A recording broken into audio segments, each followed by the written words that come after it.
Have you ever stopped to think that the peace you're seeking might lie in simply accepting what you feel? Yongey Mingyur Rinpoche, who overcame panic attacks, teaches us that we don't need to fight against our emotions to find balance. Contrary to what many believe, awakening consciousness comes from observing, not controlling. In this guide, you'll learn how to apply this wisdom in your daily life, finding serenity amidst challenges. Meditation isn't something distant or complicated. It's simply the practice of being aware of what's happening around and within you. Many people think it's about reaching a state of complete silence or disconnecting from the world, but the reality is subtler. Meditating is making space for what's already present, whether it's the sound of the wind, the feel of your body against the chair, or the thoughts drifting through your mind. It's allowing yourself to just be, without trying to change the experience. It's common to think that meditation means stopping your thoughts, but that's a misconception. In fact, meditation is about accepting the natural flow of thoughts. Imagine your mind as a river with thoughts flowing naturally. Trying to block this flow is pointless. The key is to observe, without attachment, whatever comes up, whether it's an idea, an emotion, or a sound. As an observer, you step back from the need to control, experiencing the freedom of simply being. If you want to apply this in your routine, start with something simple. Try sitting quietly for 5 minutes, focusing on your breathing. When thoughts arise, don't push them away or cling to them. Just acknowledge them and gently return to your breath. It's like watching clouds pass across the sky. They don't need intervention, just your attention. And as you practice, you'll dive deeper into what meditation really is, rather than what many think it should be. One of the biggest misconceptions about meditation is the idea that we need to force the mind to be calm. When we cling to this ideal, we create unnecessary internal struggle. How many times have you sat down to meditate, only to end up making more noise in your head while trying to clear your mind? The belief that meditation means having no thoughts is often what pushes us away from the practice, making it seem frustrating and unattainable. Trying to stop your thoughts is like trying to hold water in your hands. The harder you squeeze, the more it slips away. The secret is to let thoughts come and go without holding on to any of them. It's like watching traffic in a busy city. The cars pass by, but you don't need to follow any of them. In meditation, the goal isn't to eliminate thoughts, but to observe them without getting involved. It's like being a spectator at a movie without getting swept up in the story. So, if your mind feels restless during meditation, don't worry. It's completely normal.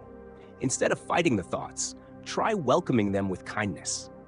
Tell yourself, it's okay that my mind is active. Let me just observe what's happening. As you notice this process, you'll begin to understand that meditation is much more about acceptance than control. Yongey Mingyur Rinpoche faced internal challenges that seemed to contradict his training as a meditator. In his youth, he dealt with recurring panic attacks, a condition that, for many, would seem impossible to reconcile with meditation. Yet, rather than trying to escape or suppress these emotions, he was encouraged by his father, also a meditation master, to face them with curiosity and acceptance.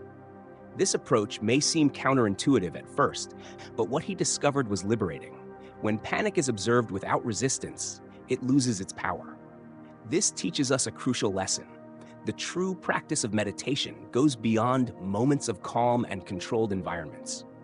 It's a tool that can be used even in the midst of emotional upheaval. Imagine that. Instead of fighting anxiety, you could become a calm observer of what's happening in your body and mind. Rinpoche learned that by embracing panic as a natural part of the human experience, he transformed his relationship with fear. This is something we can all apply. In moments of anxiety at work or home, we can start to change how we react simply by shifting our perspective. Accepting emotions is not a form of passivity, but empowerment. When you allow your emotions to express themselves without trying to control or eliminate them, you start to develop an intimacy with them. It's like making peace with an old friend you've been avoiding for years.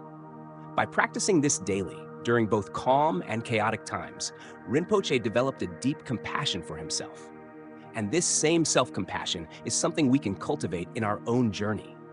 When faced with a difficult emotion, like anxiety before an important presentation, try embracing it with curiosity.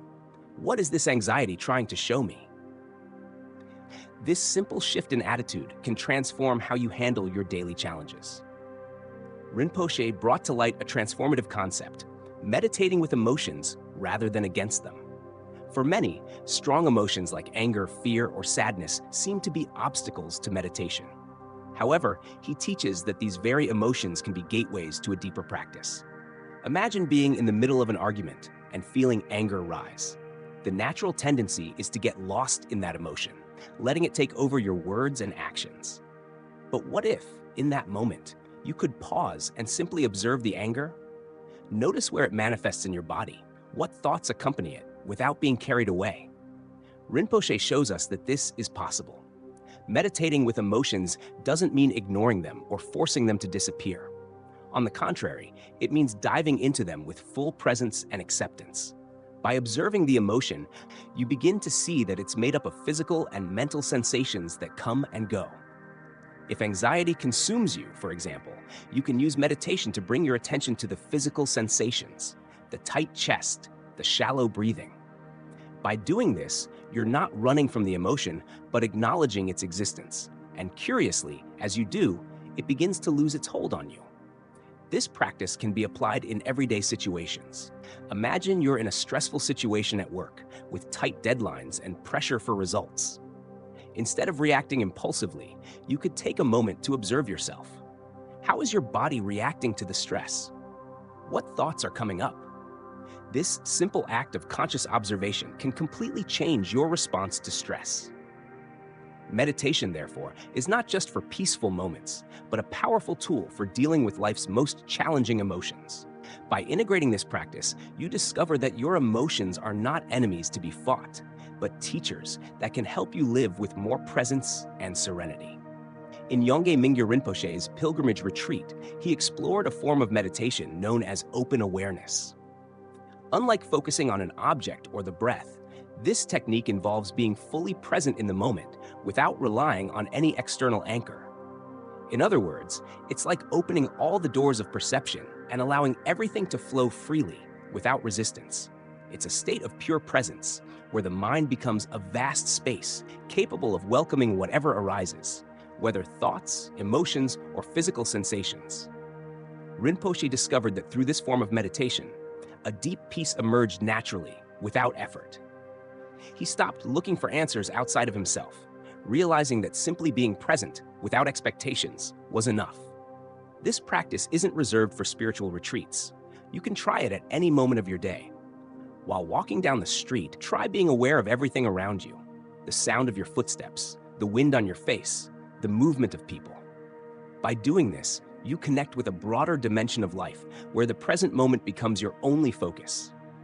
Open awareness meditation teaches us to live freely in the present, without the constant distractions of the mind. It's not about achieving perfection or a thoughtless state, but about radical acceptance of what's happening right now. This gives us the chance to free ourselves from the need to control everything. By opening our awareness and embracing whatever is happening, whether it's a moment of joy or a challenge, we begin to discover a peace that doesn't depend on external circumstances. It's like finding a calm center in the midst of a storm. Now that you've learned these valuable lessons from Yongey Mingyur Rinpoche, the question is, what will you do with this knowledge? Will you keep letting your emotions and daily challenges control you? Or will you start observing and accepting each moment as it is? Remember, real change doesn't happen overnight, but through small daily practices. Why not start now with a few minutes of mindful meditation, observing your emotions instead of resisting them? How would your life change if, instead of fighting what you feel, you embraced each emotion with curiosity and acceptance? And to keep going on this journey of self-discovery and transformation, make sure to watch our latest video, Ancient Monk Secret Revealed. Stop wasting your life and unlock your potential, Sadhguru. In this video, you'll learn how to apply these insights to unlock your full potential. Subscribe to the channel, turn on notifications, and don't miss any tips on how to live more fully and consciously.